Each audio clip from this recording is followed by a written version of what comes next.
real. En muchos lugares del mundo ya se está haciendo, porque durante muchos años se hacían maquetas o en fotos. Este es real. No sé si está en Perú o está en Israel, pero reconstruyen según el modelo que está en las escrituras, las medidas, los tamaños, los colores. Hay otra foto del tabernáculo, Darío, que es lo que vamos a estar hablando. Esto es una ilustración en los tiempos de Moisés, cuando Dios quiso habitar en medio del pueblo. Él no podía hacerlo con su gloria y su presencia porque hubieran muerto todos, porque nadie ha visto a Dios y ha quedado vivo.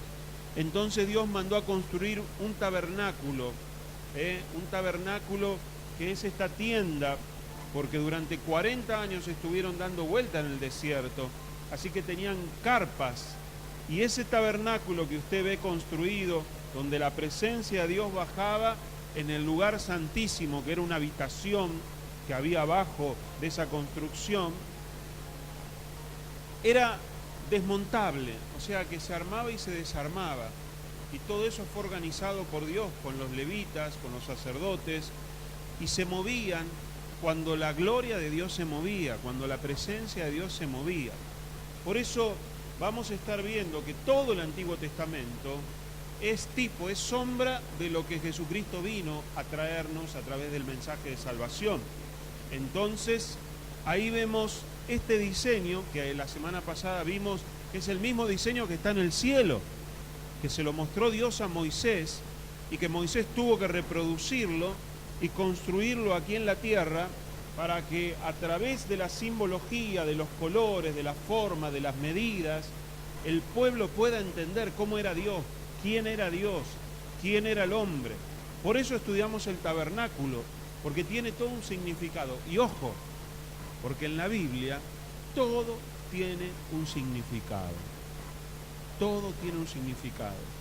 Y en todos los libros de la Biblia, los 66, en cada enseñanza hay una profundidad de significados que nos enriquece para conocer a Cristo y conocer el plan de salvación. Por eso el tabernáculo, cuando Dios lo mandó a hacer, no fue invención de Moisés, sino que fue el deseo de Dios para que el hombre vea los colores, las medidas, los metales, las divisiones, los procesos de acercamiento a Dios. Estaba todo totalmente calculado para que los niños, los grandes, los adultos entiendan el obrar de Dios, entiendan a Dios. Cuando Dios dice tabernáculo significa morada, significa habitación. Por eso la Biblia habla que Dios mandó a hacer un tabernáculo porque quería estar en medio del hombre, quería estar en medio de su pueblo. Antes con Adán y Eva estaban cara a cara, el pecado lo distanció, pero Dios nuevamente vuelve a mostrar su amor acercándose al pueblo a través del tabernáculo. Por eso usted va a ver en la Biblia muchas veces que se habla Dios con nosotros, Dios en medio nuestro, Jesús en medio, porque este tabernáculo, así como lo ve, representa a Cristo viniendo al mundo, a Dios haciéndose hombre, Dios habitando entre nosotros, y vimos su gloria, gloria como el unigénito del Padre. O sea, este tabernáculo representa a Cristo. Juan 1:14 dice, y aquel verbo fue hecho carne y habitó, taberculanizó, algo así se dice. Se hizo un tabernáculo en medio nuestro. Dios usó a Cristo, se usó de Cristo, se usó de sí mismo para habitar entre nosotros como lo había hecho en el Antiguo Testamento. Por eso Jesús es el tabernáculo de Dios en medio del pueblo. La gloria de Dios se manifestó en medio de Judá, en medio de Galilea. Y aquel verbo fue hecho carne y habitó entre nosotros y vimos su gloria, gloria como la del unigénito del Padre, lleno de gracia y de verdad. Esto que dice el apóstol Juan tiene que ver con una ilustración de lo que era el tabernáculo. Cuando dice esto Juan acerca de Jesús, está diciendo como en el tiempo del tabernáculo la gloria de Dios se manifestaba, así Dios se manifestó en Jesucristo. Por eso el tabernáculo representa a Jesucristo. También representa a la iglesia, Efesios 2:22, en quien vosotros también sois juntamente edificados para morada de Dios en el Espíritu. La Biblia enseña que el Señor habita en medio de la iglesia. ¿Cuántos dicen amén? Que Él ha querido que cuando dos o más estén reunidos en su nombre, allí estaría Él. Por eso el tabernáculo también representa la iglesia, la comunión de los santos. Rosita, la mamá de Mar, después la llamo. Ahí lo apago, perdón. Efesios 2:22 dice que somos una casa edificada para morada de Dios. El mismo Espíritu Santo quiso que la iglesia sea edificada, pero no los muros, sino nosotros. ¿Para qué? Para que ya no en medio de un muro, en un tabernáculo construido por manos de hombres, sino a través de la iglesia, el Espíritu de Dios se manifieste. En los cultos, en los grupos de crecimiento, en los campamentos, cuando dos o más se toman de las manos, cuando la iglesia sale a evangelizar por las calles, allí está la gloria de Dios como estuvo en el tabernáculo en el tiempo de Moisés. ¿Cuántos dan gloria a Dios? Dios mismo quiere que entendamos que cuando hay dos o más reunidos en su nombre, allí está el poder de Dios y el Espíritu Santo. Por eso, cuando la gente dice, yo no necesito ir a la iglesia, ignorantes. Y no lo insulto, pero es la palabra. Dios mismo dijo que cuando dos o más, y eso es la iglesia, porque la palabra iglesia significa grupo de personas, asamblea, gente que se reúne. Por eso el tabernáculo representa también a la iglesia. Pero el tabernáculo también representa al creyente, la vida del hombre cristiano. 1 Corintios 3:16 dice, ¿no sabéis que sois templo de Dios y que el Espíritu de Dios mora en vosotros? Está diciendo la Biblia ahora en el Nuevo Testamento que nosotros somos tabernáculo, que nosotros somos templo, porque después del tabernáculo, cuando Dios le dio la tierra al pueblo de Israel, ahí ya se construyó un edificio que se llamó templo, pero la presencia de Dios estaba en el templo.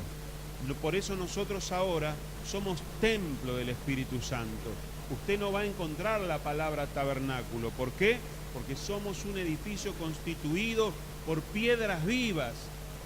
Ya una tienda de campaña que va y viene por el desierto, no. Aunque era la gloria de Dios en ese lugar, cuando Dios llevó a una tierra prometida, Israel construyó un templo macizo, inamovible en Jerusalén, que un día se va a volver a reconstruir. La Biblia dice que usted y yo, hermanos, somos piedras vivas, casa de Dios, edificio donde el Espíritu Santo mora con poder. Por eso cuando usted lea el Antiguo Testamento y vea lo que pasó en este tabernáculo, porque en ese tabernáculo la gloria de Dios se manifestaba, uno tiene que entender con temor y temblor que esa misma gloria, que cuando aparecía, los pecadores morían, caían como muertos, el mismo sacerdote, el mismo sumo sacerdote, podía caer muerto si entraba a ese lugar de una manera inmunda. Ese mismo poder del Espíritu Santo está en mí. Por eso dice, ¿no sabéis que sois templo de Dios y que el Espíritu de Dios mora en vosotros? Si alguno destruye el templo de Dios, Dios le destruirá a él, porque el templo de Dios, el cual sois vosotros, santo es. Así que no droga, no cigarrillo, no alcohol, no enfermedades, no violencia y no todo lo que destruye este cuerpo, que ahora el Espíritu Santo dentro mío quiere usarlo para la gloria de Dios. Esto es lo que dice. Si ese templo, dame la foto, si ese templo que lo cuidaban, lo limpiaban, fíjese que estaban en medio de un desierto y todo alrededor era color blanco, tenía que ser lavado. No sé si había jabón ala, no sé si había el zorro, no sé si había gula y bicarbonato o jabón blanco federal, pero tenía que cuidarse. Ay, si no se cuidaba, la gloria de Dios, la presencia de Dios no bajaba. Por eso la Biblia habla de que nosotros tenemos que estar con vestiduras blancas. Porque cuando el judío entendía vestiduras blancas, automáticamente hablaba del tabernáculo, un lugar santo donde Dios descendía. Por eso el blanco representa la santidad, las vestiduras blancas, nuestro tabernáculo, la parte externa. Porque cuando entremos a ver la interna, vamos a ver cosas maravillosas. 1 Corintios 6, 19, ¿o ignoráis que vuestro cuerpo es el templo del Espíritu Santo, el cual está en vosotros, el cual tenéis de Dios, y que no sois vuestros? ¡Wow! Yo no soy mío, ni soy tuyo. No, pues ya estaba ojeando, relojeando. Dios me puso en cuarentena por 10 años. Soy de Dios, ¿no? Ayuno y oración.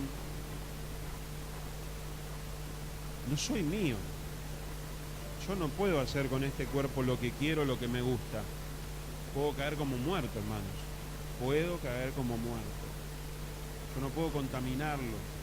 Yo tengo que cuidar absolutamente todo lo que este cuerpo hace, impulsado por un corazón pecaminoso. Este cuerpo es la morada de Dios. ¿Sabe por qué dice esto la Biblia? Los corintios eran griegos. La epístola a los corintios la escribió Pablo a los griegos, porque los griegos tenían la filosofía de que el hombre no era afectado por los pecados de la carne. O sea, los pecados de la fornicación, de la gula, de los vicios, de la droga, no influenciaban mi espíritu, son dos cosas separadas. Eso es lo que creían los griegos, por eso los griegos eran homosexuales, lesbianas, promiscuos, pedófilos, todo pecado que había, porque ellos eran tan inteligentes, tan sabios, que decían, son dos cosas totalmente diferentes, no afecta la una al otro. Y cuando los cristianos se convirtieron, hubo que decirle eso, que el cuerpo también es templo del Espíritu Santo, la carne esta. Porque hay muchos creyentes que dicen, yo lo amo a Dios. Sí, pero te estás drogando, estás pecando, estás en adulterio, estás en fornicación, estás haciendo cosas. Bueno, pero Dios sabe, Dios no sabe nada. Ignorante, dice, no ignoréis que vuestro cuerpo es... ¿Por qué? Porque te puede destruir Dios. O la Biblia no dice en la Santa Cena que muchos están débiles, muchos están enfermos y algunos se murieron por estar fuera de la comunión de la iglesia, al no vivir en santidad. Entonces hubo que afirmar fuertemente contra los corintios. ¿Por qué? Porque esa filosofía está otra vez acá. Esta filosofía ha entrado en la iglesia, esta filosofía ha entrado en el mundo, donde lo material no tiene que ver con lo espiritual. Y vos encontrás un gurú que comete todo tipo de pecados, pero es alabado y adorado por el mundo. Gente inteligente, gente sabia, gente poderosa, gente culta que tiene la bajeza de los pecados más terrenales incrustados en su vida, pero siguen siendo aplaudidos, porque son modelos, porque son artistas, son jugadores de fútbol. Dice, bueno, no importa, pero sí que importa, porque quien destruye el cuerpo, quien destruye el templo de Dios, Dios lo va a destruir a él. Por eso esto que vamos a ver ilustra también la vida del creyente. Y cuarto, ilustra también este tabernáculo lo que está por venir. ¿Por qué? Porque este tabernáculo que mandó a construir a Moisés existía ya en el cielo. Existía en el cielo. Y Dios lo que quiso es, les quiero traer el cielo a la tierra, porque un día a este tabernáculo va a entrar un sacerdote, según la orden de Melquisedec, y su sacrificio va a ser aceptado, y el velo se va a abrir, y va a haber acceso en el mundo espiritual a la presencia de Dios, al lugar santísimo. Y no solo eso, sino que en el juicio final, en el Apocalipsis, también encontramos esta verdad. Dice Apocalipsis 21:3, y oí una gran voz del cielo que decía, he aquí el tabernáculo de Dios con los hombres, y Él morará con ellos, y ellos serán su pueblo, y Dios mismo estará con ellos como su Dios. Habla también el tabernáculo de lo que va a pasar en el futuro, en el juicio final.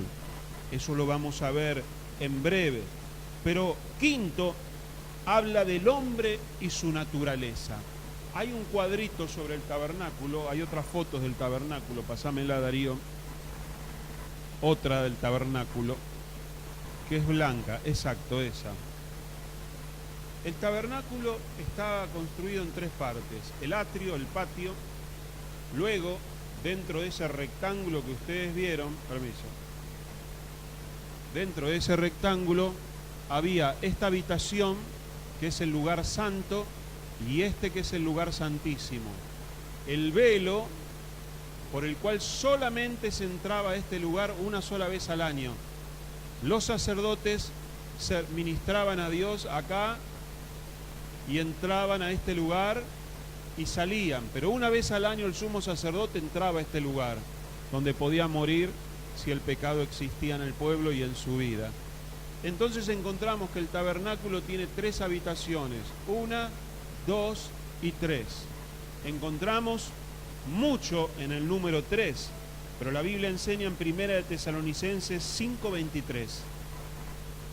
Hay un dibujo del tabernáculo cortado por la mitad, Darío, que se ven las habitaciones por dentro. Ahora lo vamos a poner.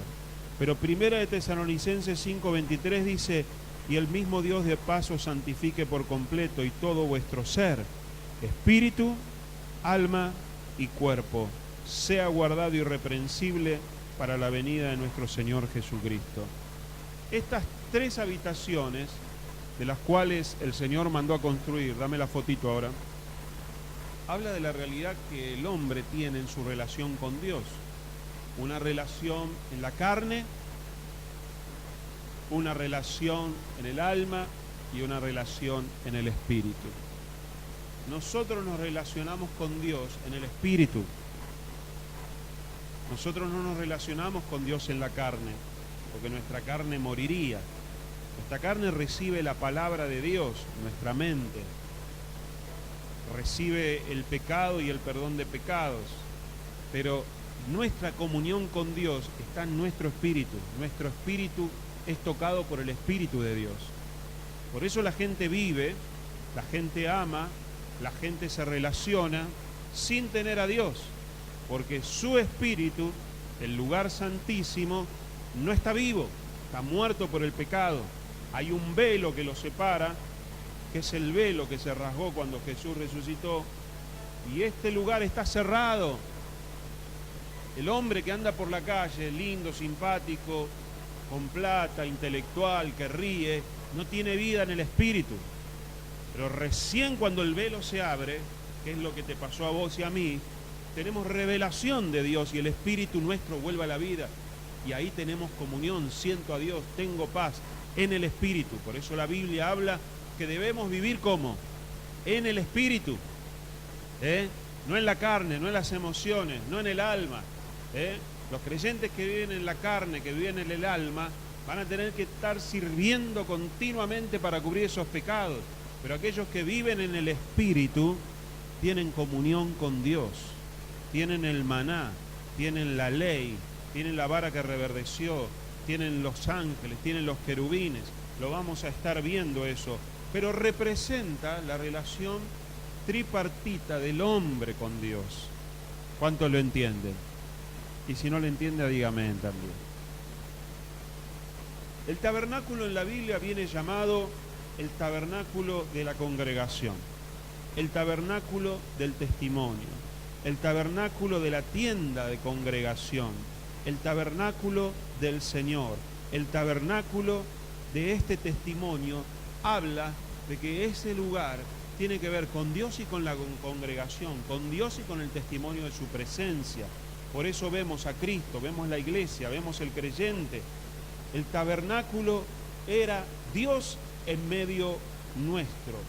Pero quiero que veamos por qué es importante también hoy estudiar el tabernáculo. Porque no se ha terminado la función del tabernáculo.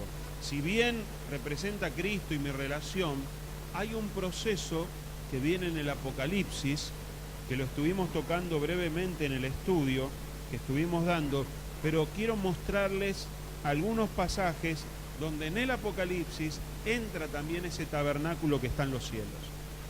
Porque este fue deshecho, porque vino Cristo, pero ahora hay uno en los cielos que sigue funcionando. Y quiero que busquemos en Apocalipsis 6:9. Cuando abrió el quinto sello, vi bajo el altar las almas de los que habían sido muertos por causa de la palabra de Dios y por el testimonio que tenían. Aparece el altar. Hay una foto del altar, Darío, de los sacerdotes quemando. Lo vamos a ver más adelante, pero el altar estaba en el atrio, en el patio, afuera, y era donde se quemaban los animales, donde salía la sangre y donde se ofrecía el holocausto, el sacrificio. Era bastante alto, y dice que ahí abajo, en el cielo, aparecía un altar. Las almas, dice que estaban bajo el altar, las almas de los que habían sido muertos por causa de la palabra de Dios, eran sacrificios vivos. Romanos capítulo 12. Eso representa que los mismos creyentes se ofrecieron en un sacrificio. Apocalipsis 4:6 habla del lavacro. El lavacro era un lugar, que también una fuente de agua, que estaba también en el atrio, donde los sacerdotes se lavaban. Si no estaban lavados, estaban inmundos y tenían que lavarse cada vez que servían y ministraban. No porque estaban enchastrados de sangre, aunque estuvieran limpios, se lavaban, porque el lavacro representa la purificación de la palabra de Dios. Y dice Apocalipsis 4:6, y delante del trono había como un mar de vidrio, semejante al cristal, y junto al trono y alrededor del trono, 4 seres vivientes llenos de ojos, y delante y detrás. Nosotros sabemos que el trono de Dios está en el lugar santísimo. El velo se había abierto, o sea que estaba todo delante. Simboliza este mar de cristal, este mar de vidrio. Pero también aparece en los cielos, en el Apocalipsis, en Apocalipsis 1:12, el candelero. Poneme la foto del candelero.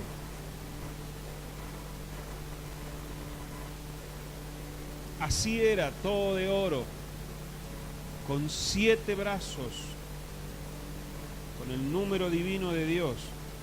Y dice en Apocalipsis 1:12, y me volví para ver la voz que hablaba conmigo, y vuelto vi 7 candeleros de oro. Lo vio, porque el candelero de oro representa el número 7, representa las 7 iglesias, el pueblo de Dios, representa los 7 espíritus de Dios, que también el Espíritu de Dios es representado en 7, y representa, hermanos, la oración de los santos, representa la luz del mundo. Dice que esto estaba en el cielo. Apocalipsis 8:3 habla del altar de oro, de incienso. Apocalipsis 8:3 dice, otro ángel vino entonces y se paró ante el altar con un incensario de oro, y se le dio mucho incienso para añadirlo a las oraciones de todos los santos sobre el altar de oro que estaba delante del trono. Esto que estaba continuamente, dame el dibujito, Darío, que estaba continuamente, representaba la oración de los santos. O sea, que en la presencia de Dios tiene que haber continua oración, continua comunión. En la iglesia, en el corazón del creyente, está el dibujito, Darío, es algo que echa humo por ahí, un cuadradito así, un mueble así, donde se ponía incienso y siempre tiraba humo. El humo simbolizaba la oración que subía a la presencia de Dios. Era este de acá, Darío, fíjate si hay algún dibujo más ilustrativo. Este es el lugar santo, el sacerdote, lugar santísimo. No, ese es el candelabro. Volveme a la foto de atrás, que está más clara. Este es cortado por el costado la pared. Esto se llamaba lugar santo, porque los sacerdotes entraban todos los días a cambiar los panes, a mantener con aceite, con unción, la luz del fuego de la iglesia al cristiano, y acá se ponía incienso que continuamente tiraba humo. Acá del otro lado no se podía entrar. Este telón dividido en 5 partes solamente lo atravesaba el sumo sacerdote una vez al año. Pero este altar del incienso también está en el cielo y representa las oraciones de los santos. Otro ángel vino entonces y se paró ante el altar con un incensario de oro y se le dio mucho incienso para añadirlo a las oraciones de todos los santos sobre el altar de oro que estaba delante del trono.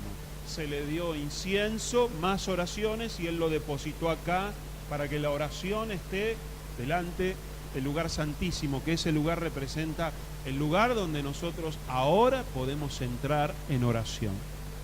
Por la sangre de Jesucristo tenemos acceso a la presencia de Dios. ¿Se da cuenta esto?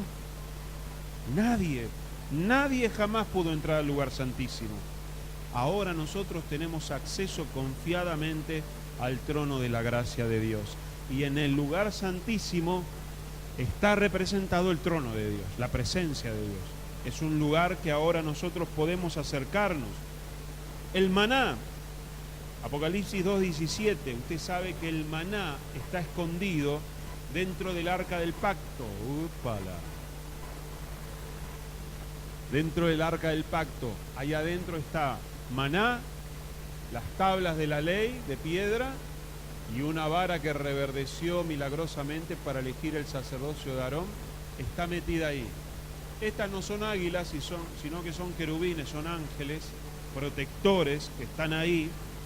Y en el cielo existe el arca no perdida de ¿cómo se llama este actor? Ford, de Indiana Jones, ¿no? ¿Cuánto se ha hablado del arca perdida? En el cielo hay una. La de la tierra dicen que los judíos la tienen escondida, que la encontraron y están esperando la reconstrucción del templo. Pero dice Apocalipsis 2:17, el que tiene oído oiga lo que el Espíritu dice a las iglesias, al que venciere daré de comer del maná escondido y le daré una piedrecita blanca, y la piedrecita ha escrito un nombre nuevo, el cual ninguno conoce sino aquel que lo recibe. El maná está en el cielo. ¿Y de qué habla eso? Habla del pan de vida, porque el maná sostuvo al pueblo durante 40 años en el desierto. Y hoy, ¿qué nos sostiene en este desierto? El maná que viene del cielo, que se llama Cristo, que es la palabra de Dios, el verbo hecho carne. Y por último, el arca del testimonio, que es la que señalé al final, el arca del pacto. Apocalipsis 11:19. Y el templo de Dios fue abierto en el cielo. Ahí está. Y el arca de su pacto se veía en el templo. Y hubo relámpagos, voces, truenos, un terremoto y grande granizo. Toda esta simbología, hermanos, nos está revelando el plan de Dios, nuestra relación con Dios. Ahora, el pueblo antes no tenía Biblia. Por eso todos esos colores, esas formas, esas presentaciones eran para ellos una enseñanza de cómo relacionarse con Dios. Hoy nosotros podemos entender a Cristo, si bien no somos judíos, no hemos tenido, al menos yo, no hemos tenido una escuela desde chiquitito para entender el Antiguo Testamento. Hoy en Cristo podemos llegar a entender mejor todo lo que es el Antiguo Testamento, porque Cristo es la imagen del Dios invisible. Él es lo que había de venir. Todo esto es sombra. Esto nos habla de Cristo. Si nosotros viviríamos en la época de Moisés, todo esto nos está hablando de un plan de Dios para el futuro, de un Mesías que iba a venir.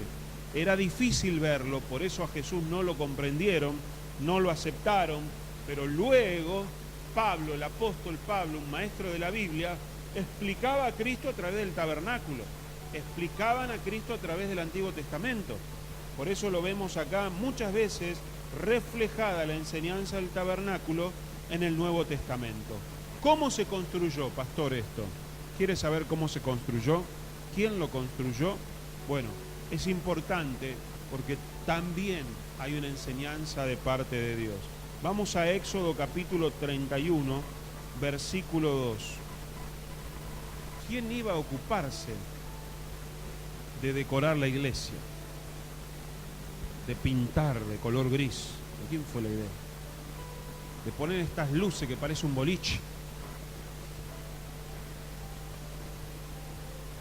Dice la palabra de Dios en Éxodo 31:2, mira, yo he llamado por nombre a Bet-Saleel, hijo de Uri, hijo de Ur, de la tribu de Judá. Pastor, ¿no era más fácil decir Betsa? No, Bet-Saleel, hijo de Uri, hijo de Ur. ¿Por qué se dice el padre? ¿Por qué se dice el abuelo? ¿Por qué? ¿Alguien sabe? Los teólogos. Porque evidentemente eran conocidos, tanto el padre como el abuelo. Es como decir, soy el hijo de... Si mi hija dice, yo soy la hija de Alfredo, ¿quién lo conoce a Alfredo? Pero aparece en la Biblia porque eran personas conocidas, importantes, ancianos, honorables, príncipes, personas de poder, de peso y de testimonio en esos tiempos. Así que no era un cualquiera, significa, sino que era un nombre que traía una estirpe, traía una escuela, traía una enseñanza. Dice que Dios ha llamado por nombre a Bet-Saleel. Qué hermoso que Dios te llame por nombre.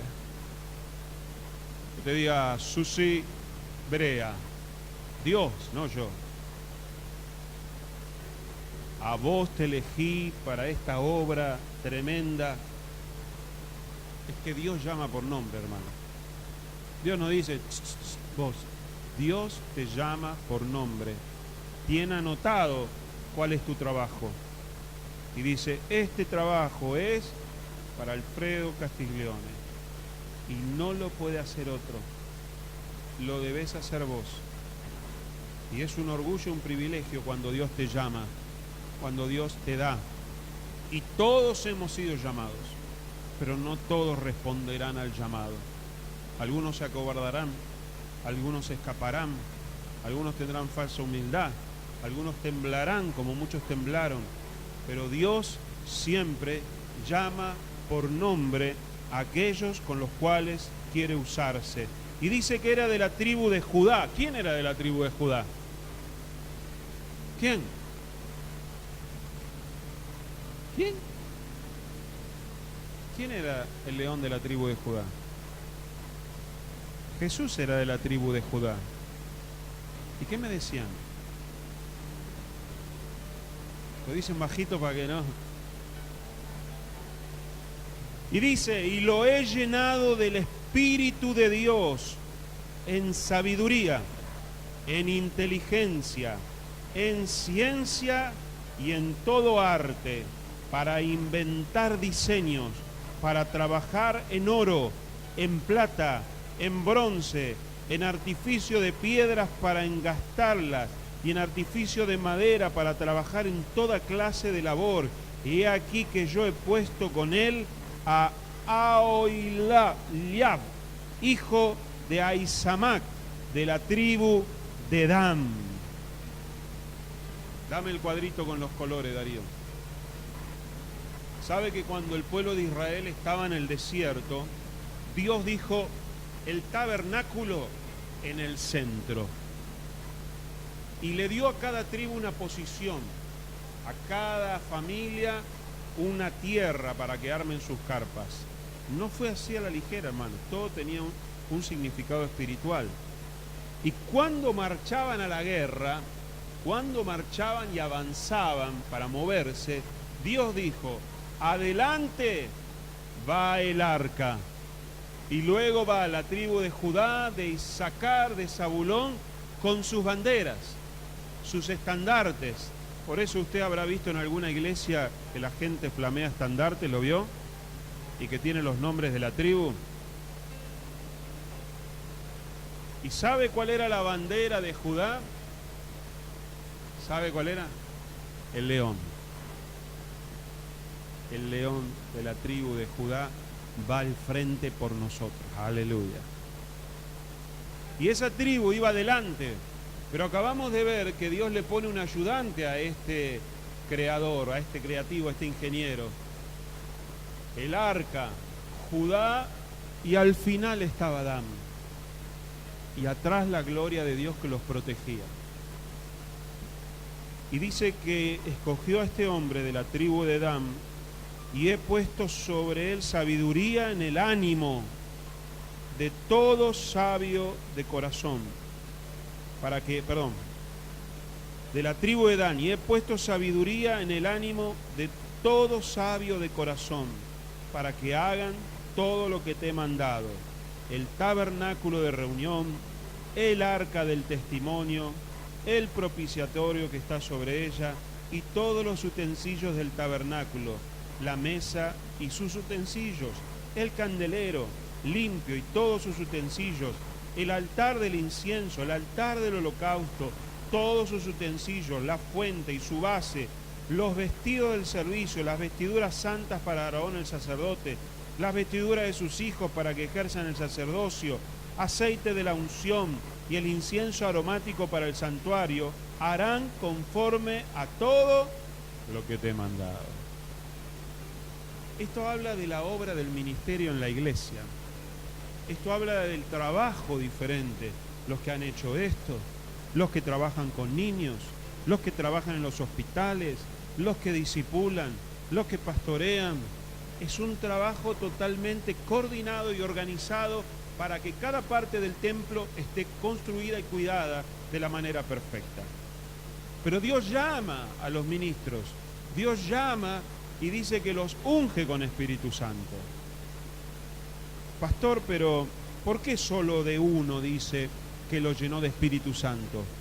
Porque ese que Dios llamó Betzaleel, ese fue lleno de toda sabiduría para crear, para diseñar, pero no para trabajarlo. Él era el ingeniero, era el arquitecto, era el diseñador.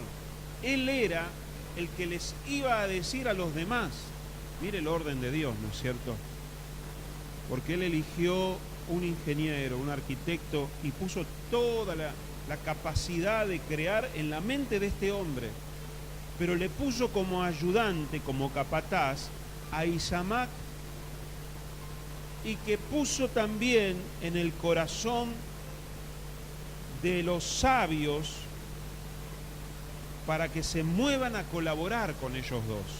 O sea que había un ingeniero, había un capataz, y después estaban todos los artesanos, todos los sabios, que dice que puso sabiduría en el ánimo de todo sabio de corazón. Porque había un montón, estaba el que trabajaba el oro, el bronce, la madera, las telas, no lo hacía todo uno. Uno recibió toda la idea, el concepto, y después puso un capataz para que lo genere y mantenga, pero después eran necesarios los especialistas, las cocineras, los músicos, los sonidistas, los albañiles, pero dice que le puso buen ánimo, porque hay gente que no tiene ganas de servir a Dios.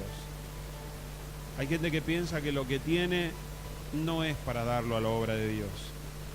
Piensa que lo que tiene es para él o para ella o para su familia o para su empresa, y no nos damos cuenta que Dios ha puesto esa sabiduría en nosotros, pero que de buen ánimo la pongamos a disposición de la construcción de la obra de Dios. ¿Cuánto lo entiende? Digan amén. Se me está terminando el tiempo. Dios elige a un hombre de la tribu de Judá y también elige a un hombre de la tribu de Dan. ¿Por qué? Porque Dios quería contener al primero y al último. Porque Dios no hace distinción de personas. Y porque Dios quería contener a todas las tribus. Para que ninguno dice, lo eligieron al de Judá. No, eligieron al de Judá y eligieron al de Dan. Somos todos iguales. Diferentes funciones, diferentes talentos, pero uno es cabeza, otro es oreja, otro es mano, otro es pie. No por nada Dios lo eligió de la tribu de Dan. Dice Éxodo 35:30, y dijo Moisés a los hijos de Israel, mirad, Jehová ha nombrado a Betzaleel, hijo de Uri, hijo de Ur, de la tribu de Judá, y lo ha llenado del Espíritu de Dios en sabiduría, en inteligencia, en ciencia y en todo arte, para proyectar diseños. Acá es donde dice que Él fue el cerebro, inspirado por el Espíritu Santo, porque nada es nuestro, inspirado por el Espíritu Santo, para ver lo que ya estaba, Él lo recibió. Hermanos, para dirigir un ministerio, para dirigir la iglesia, uno necesita ser lleno del Espíritu Santo. ¿Usted piensa que uno es pastor porque le dan un título, un estudio, No, uno es evangelista tiene que ser llenado por el Espíritu Santo y revelado el diseño del plan, del proyecto que Dios tiene para ese ministerio. Y eso no lo recibe de hombre. Nadie se puede independizar. Sería una locura que alguien diga, yo tengo la idea para construir el arca. ¿Qué sabe este Bezaleel? No me gusta esto. Pero perdón, Dios lo llamó por nombre. Y lo puso como evangelista, lo puso como pastor, lo puso como director, Dios lo puso. Y le puso la visión para que él pudiese construir y tener el diseño y llevarlo adelante, para proyectar diseños. Dice, para trabajar en oro, en plata y en bronce, en la talla de piedras, de engaste, en obras de madera, para trabajar en toda labor ingeniosa. Y ha puesto en su corazón el que pueda enseñar.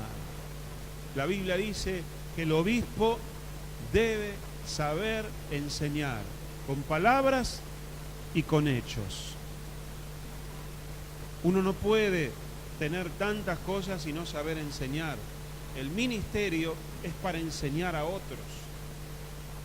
Y Dios puso en el corazón de este hombre tan sabio la capacidad y el deseo de compartirlo. ¿Por qué? Porque hay muchos que no comparten nada, hay muchos que no enseñan nada, hay muchos que tienen miedo.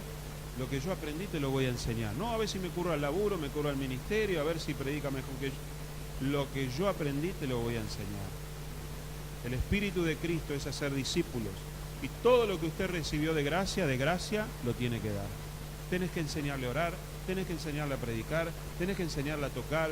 Nuestro llamado es a enseñar. A ser discípulos viene de una terminología griega que en esos tiempos había maestros y todo maestro, para ser maestro, tenía que tener discípulos. Por eso Jesús tenía discípulos que los seguían a todos lados y Él les enseñaba todo. Y les dijo, ya no son más mis siervos, ahora son mis amigos, mis hermanos, porque les he enseñado todo, les he hablado todo. Por eso este maestro, este ingeniero, tuvo la virtud, que Dios quiera que vos la tengas, de saber enseñar. ¿Cuántos la quieren? Yo creo que es más importante esa virtud que saber trabajar el oro, el bronce, la plata, la madera, la construcción. ¿De qué me sirve todo eso si me lo llevo a la tumba? ¿De qué me sirve todo eso si hago fanfarria o hago orgullo de todo lo que sé? Uno dijo, yo solo sé que no sé nada, y si sé algo lo voy a compartir para que todos disfruten. No tengamos miedo, hermanos, no tengamos miedo de traspasar lo que hemos recibido. Y dice la palabra del Señor en el versículo 34, y he puesto en su corazón el que pueda enseñar, así él como Aholiab, hijo de Ahisamac, de la tribu de Dan. Al otro no le dio la capacidad de diseñar, pero sí le dio la capacidad de diseñar. Pero sí a los dos le dio la capacidad de enseñar. ¿Por qué? Porque el ingeniero le iba a tener que enseñar a él y el capataz le iba a tener que enseñar a los demás. Pero ¿cómo? ¿Los demás no eran sabios en su arte? Sí, vos podés ser sabio en tu arte, pero tenés que seguir un diseño y una visión. Tenés que saber que hay una visión. No, pero hay un diseño puesto por Dios en el corazón de los hombres de Dios. O sea, lo quiero así, lo quiero así, sí, pero lo quiero así, lo quiero así. Vos pones tu talento a disposición del diseñador inspirado por el Espíritu Santo. Es como cuando tocamos música acá. Tocá esto así, sí, pero a mí me gusta tocarla tipo reggaetón. No, tocala así. Porque Dios me habló que tiene que ser así, no del otro lado. No, hay que decorar todo blanco. No, Dios me mostró que tenía que ser todo madera. bueno, voy a trabajar, pastor. Así es como trabaja la iglesia. Hay una visión dada por Dios, un diseño, nosotros colaboramos, pero todos enseñamos. Imagínese que yo le enseño a usted, y usted le enseña a los demás, y los demás le enseñan a los demás. ¿Qué vamos a tener? Un avivamiento. ¿Qué vamos a tener? Una iglesia fuerte. ¿Qué vamos a tener? La iglesia que Cristo quiere, de hacer discípulos a todas las naciones. Si uno se guarda, si uno llega a la iglesia y se va y no se ocupa de enseñar, de ocuparse, de orar, de discipular, de participar, de crecer, se está perdiendo la gran bendición de ser un instrumento de Dios. Y le dio también sabiduría a este hombre para enseñar, y los ha llenado de sabiduría de corazón. ¿Cómo? ¿No hay sabiduría en la mente? Sabiduría de corazón. Diga conmigo, sabiduría de corazón.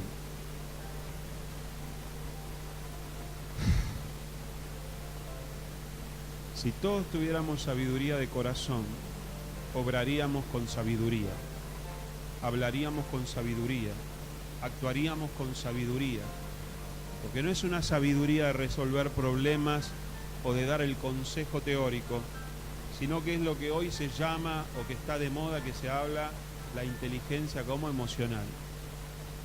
Vos no tenés inteligencia emocional. No, yo soy licenciado, sí, pero andás tratando mal a la gente, llenarte de ira, respondés mal, te sentías acomplejado. Bueno, eso hoy le llaman inteligencia emocional. Dios le llama inteligencia y sabiduría de corazón. ¿Por qué? Porque cuando vos trabajás con gente, cuando vos sos líder, cuando vos tenés que guiar, no puedes agarrar las patadas. Tenés que tener sabiduría para cómo tratar, cómo cuidar. Algunos son más delicaditos, algunos son más mimosos, otro le decía una vez ya está, otro te tenés que... Eso es inteligencia emocional, se llama ahora. Pero acá Dios los dota de sabiduría de corazón. Porque dice la Biblia que el varón de Dios debe ser irreprensible. Debe ser irreprensible, no puede tener ni celos, ni envidia, ni maltrato, ni ambición. Emocionalmente debe estar sano y debe ser sabio. Jesús nos dijo, aprended de mí que soy inteligente. Aprended de mí que hago milagros y camino sobre el agua. Aprended de mí que soy manso y humilde de corazón. Porque nuestro gran problema está acá, no está acá. He visto gente muy preparada, con un mal carácter, acomplejados, enfermos emocionalmente, hipersensibles, celosos, ambiciosos, rebuscados, que aún no han sido sanados, aún no han llegado a la sabiduría del corazón, para que hagan toda la obra de arte y de invención. ¿Por qué, hermanos? Porque no se puede trabajar en equipo si no estamos sanos de corazón. Póngase la mano en el corazón. Diga, Señor, saname el corazón. Y esto va a ser un trabajo que el Espíritu Santo va a tener que hacer en muchos. Que va a tener que sacarte prejuicios, traumas, complejos, miedos. Hoy me mandaron un audio, un chico, bueno, el hijo del pastor que hizo el funeral, pidiéndome perdón porque él me había prejuzgado. Me dijo, yo pensé que eras como todos los demás pastores que vinieron, para hacerse ver, para juzgar a mi papá. Yo te agradezco porque vos viniste, nos acompañaste, estuviste, no nos condenaste. Y él me pedía perdón. Porque yo cuando iba ahí al hospital, el pibe me miraba y se iba. Yo ya me daba cuenta, pero ¿qué culpa tengo yo? Yo iba a hacer la obra de Dios, ¿no? Y me miraban, ¿por qué? Y porque fue una situación difícil la que vivieron estas personas. Despreciados, maltratados, acusados. Y yo simplemente fui como un mensajero de Cristo a acompañarlos, a extenderle la mano. Dios puso misericordia en mí, no es que yo sea muy perfecto. Puso misericordia, Dios te mueve a misericordia. A abrazar un linchera, a llevarle de comer a un borracho. Ahí, y vos decís, ¿por qué lo hago? No sé, Dios me puso la misericordia. Y somos la mano de Cristo, los ojos de Cristo, la boca de Cristo. Pero hay mucha gente herida y muchas veces somos nosotros no tenemos la sabiduría de Dios para obrar. Somos desconfiados, somos mal pensados, estamos siempre acusando, estamos siempre viendo cosas que no son, estamos reaccionando mal. Y todo eso no es sabiduría de corazón, porque no podemos estar tranquilos con la gente. Y mucha gente cambia de iglesia por esto, cambia de matrimonio por esto, cambia de amigos por esto. Porque el problema soy yo, no son los demás. Los problemas soy yo. Si yo estoy bien, los demás no me afectan. Los demás no me afectan porque yo sé quién soy para Cristo. Y yo sé lo que hice y lo que hago.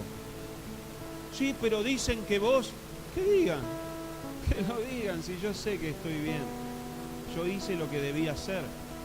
Pero para hacer la obra de Dios, Dios también les dio sabiduría de corazón. Porque no iba a ser fácil trabajar con judíos, duros de cerviz, rebeldes, amargados, resentidos porque habían sido esclavos, maltratados, competitivos, ambiciosos. Y Dios tenía que darle sabiduría. Pídale sabiduría de corazón a Dios. Pídale sabiduría para ser un hombre, para ser un trabajador, para ser un padre, para ser un hijo, para ser un hermano, para trabajar en la iglesia. Tenemos que tener un corazón como la de un niño, hermano.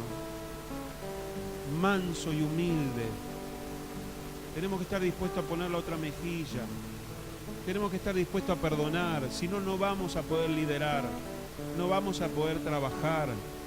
No vamos a poder ser usados por Dios, porque el Espíritu Santo se mueve cuando hay una persona que se mueve en el Espíritu Santo. Y si yo soy rencoroso, yo soy un resentido, un amargado, un acomplejado, un mal pensado, soy un peleador, soy un rencilloso, soy uno que quiere tener siempre la verdad, manejar las situaciones, no voy a tener sabiduría de corazón. Debemos rendirnos al Espíritu Santo, hermano. Y si Dios te llama por nombre, morite ahí mismo. Si Dios te llama a algo, decirle, Señor, la voy a arruinar. Quebrantame, cambiame este corazón porque la voy a arruinar, yo sé cómo soy. Voy a terminar peleándome con alguien, discutiendo con alguien, hablándole mal a alguien, pero Señor, si vos me llamás, vos podés hacer esta obra. Y lo ha llenado de sabiduría de corazón, para que hagan toda la obra de arte y de invención, y de bordado en azul, en púrpura, en carmesí, en lino fino, en telar, para que hagan toda labor e inventen todo diseño. Vamos a ponernos de pie, hermano. ¿Cuántos quieren hacer la obra de Dios? Levanten la mano.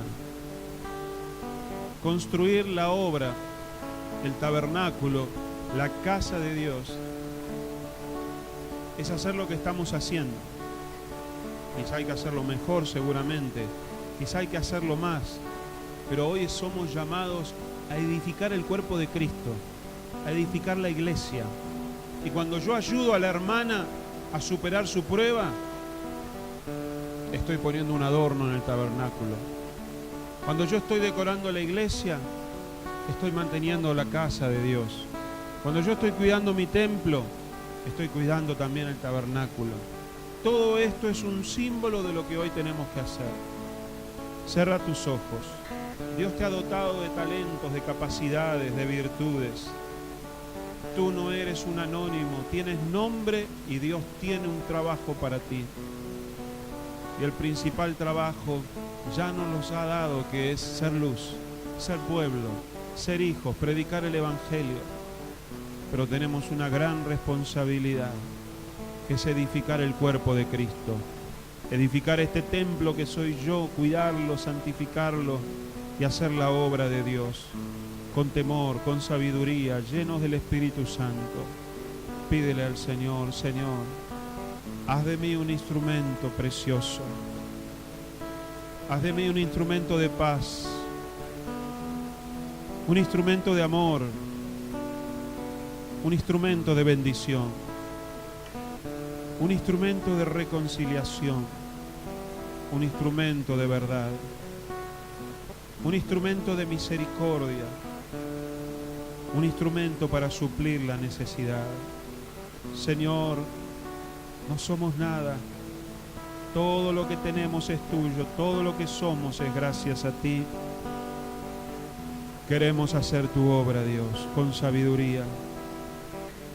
con inteligencia espiritual, llenos de tu Espíritu Santo. Dile, Dios, quiero más de ti. Quiero servirte mejor, Dios. Quiero servirte mejor en el evangelismo, mejor en la visitación, mejor en la radio, en la música, en los niños, en los jóvenes, en los adolescentes. Pero dame sabiduría de corazón. Dame sabiduría de corazón. Gloria a Dios, gloria a Dios, gloria a Dios.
Tomarnos por las manos.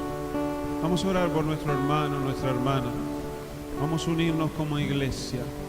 Sabemos que el diablo quiere separar, quiere dividir, quiere lastimar, quiere distanciarnos, quiere sembrar cizaña y lo hace y lo va a hacer, dijo el Señor.